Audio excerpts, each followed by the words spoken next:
Hello, everyone, and welcome back to another episode of Tellin Tuesdays with myself, Deirdre Ryan. I am a certified parent coach and educator, and I work with clients one-on-one in Cork City. I also work online or over the phone. So if you need support, do get in touch. I also run a number of different workshops and talks. And don't forget, I do have an abundance fund. So if you need support and you don't have the monetary means to access it, please still get in touch. I do have a fund to support you. So I was really inspired this week when I listened to a friend talk about a talk she had gone to in her child's secondary school here in Cork City. And the talk was presented by guards, and it was covering a lot of the big scary topics like drink, drugs, vaping, smoking, shoplifting, right, the big kind of scary ones for us as parents, and the big things that our young people are going to face. They're all going to face it, right? And so it's a very big, overwhelming conversation. I wasn't there, but just listening to my friend, when we talk about all the big scary possibilities that are out there, it can be very scary for us as parents and very dysregulating, right? And may trigger lots of our own past, our own stories, right? So it's not a light topic, but what I absolutely love was that the guards brought it back to the relationship that parents have with their children. And they were saying that that is one of the most important aspects of, how our children will seek help, if they'll feel safe enough to come home, if they'll feel safe enough to ask for help and reach out, right? When they've made mistakes or when they're being surrounded by their friends who may be doing things, right? So I love that they brought it back to the number one parenting strategy is our relationship with our children, right? That relationship is, especially as our kids get older, is the only thing that will give us scope for influence, right? And will create a space, a safe, loving space where they can come to when they are being confronted by some really, really big challenges. Maybe, and when maybe they felt they had made really big mistakes, right? This is the moment where all of that work that we have put in really pays off, right? Because they can come to us. Otherwise, they will hide it. They may go to a friend. They may go to someone who's not safe, right? We want to be that safe place for our kids to land when they're scared, when they've made mistakes, right? That is our greatest gift, right? So in order to do that, again, we're not starting at 10, 12, 13, to create that safety. And if we are, that's fine too. We can still create it. But I want to bring it back to everyday interactions, all of those little moments, the little moments where kids maybe simple things like maybe back talk, maybe they said something that upset us, maybe they younger kids, they wrote on the wall, they broke a cup, they, right, any sort of thing, they I don't know, spilled water on your laptop, right? They dropped your phone and broke it, right? These are all things that happen. They happen all the time,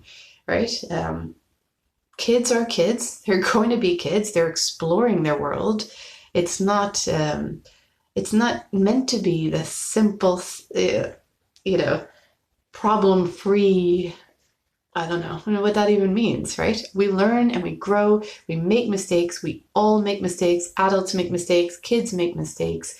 We need to, it's important, we grow through making mistakes, right? We do repair work as parents, which is so powerful, right? So powerful to do that repair work with our kids and with ourselves, right? So we're making mistakes, our kids are making mistakes. How do we respond? I think next time a child makes what we call a mistake, just notice again, how are we responding, right? If, say, my child drops my phone and it breaks, and of course I'm going to have lots of feelings. I'm going to probably feel upset or worried, or maybe I've lost stuff, maybe I've lost pictures, maybe I don't know what the word is called, not uploaded, I'm not obviously a techie person where you save all your stuff on a cloud or somewhere.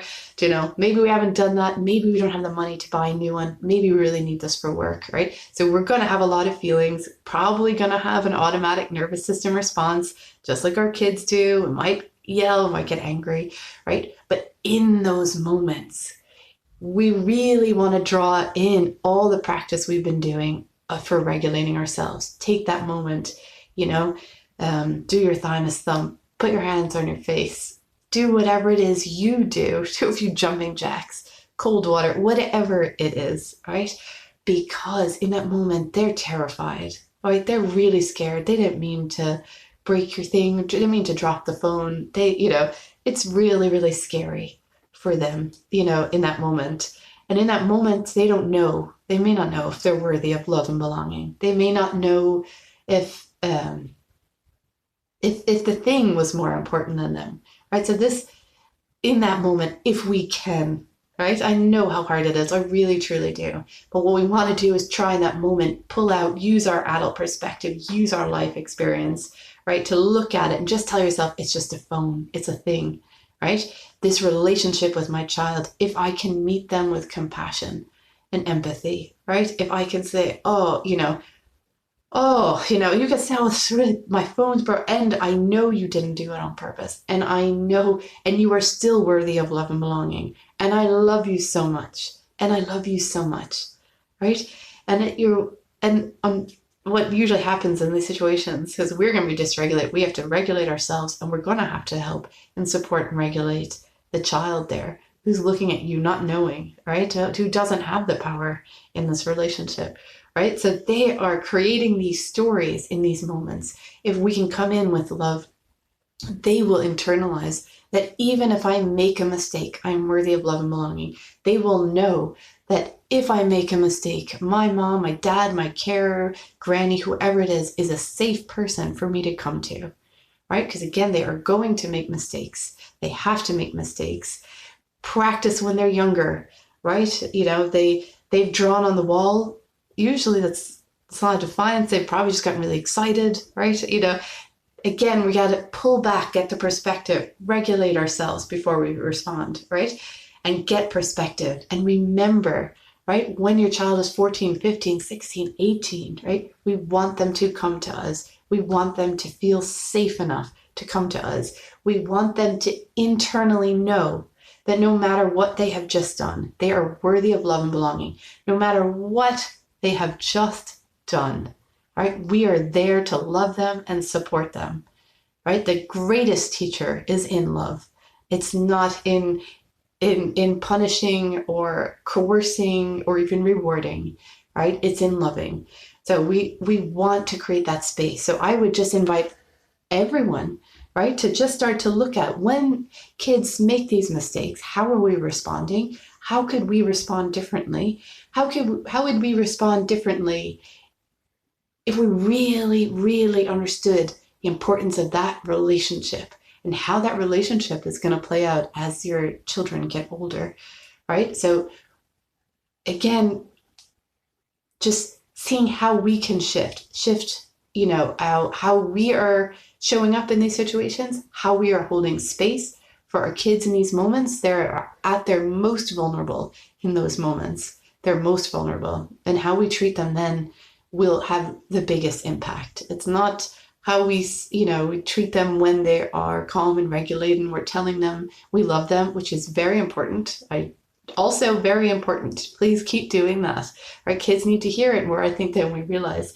But it's in the moments where they're vulnerable, when they're scared, when they're overwhelmed, how we show up for them in those situations has an even bigger impact, right? And it is not always easy, but it is always worth it.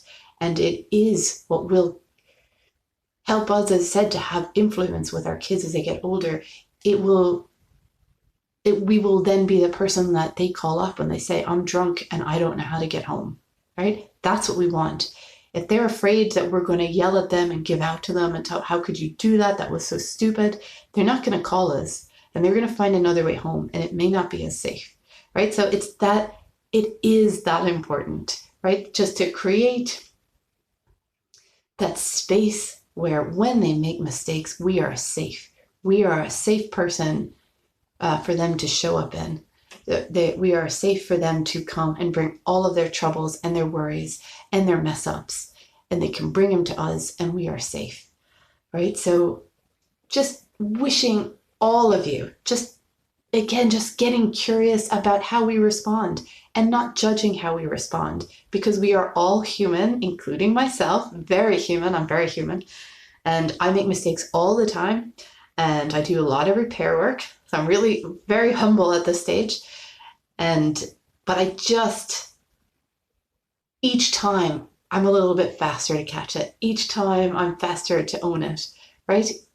Each time I realize, and when I listen to my friend talk about it, I realize, as a parent of a 14-year-old, like I'm way closer to those sort of scary moments than I think I feel comfortable with. That it is even more important for me to up that reassurance that I am a safe place, that I love you no matter what, no matter what. So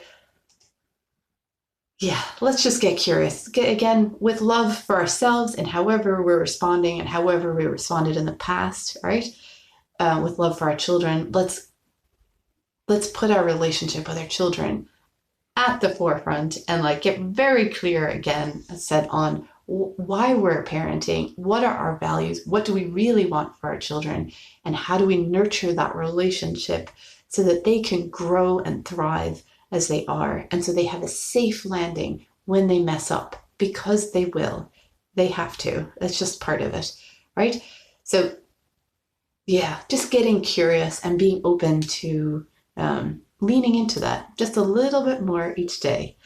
So with so much love to all of you, I hope you all find yourselves in a beautiful, loving, graceful, and compassionate relationship with yourself, and that beauty and that space you are holding for yourself just radiates out.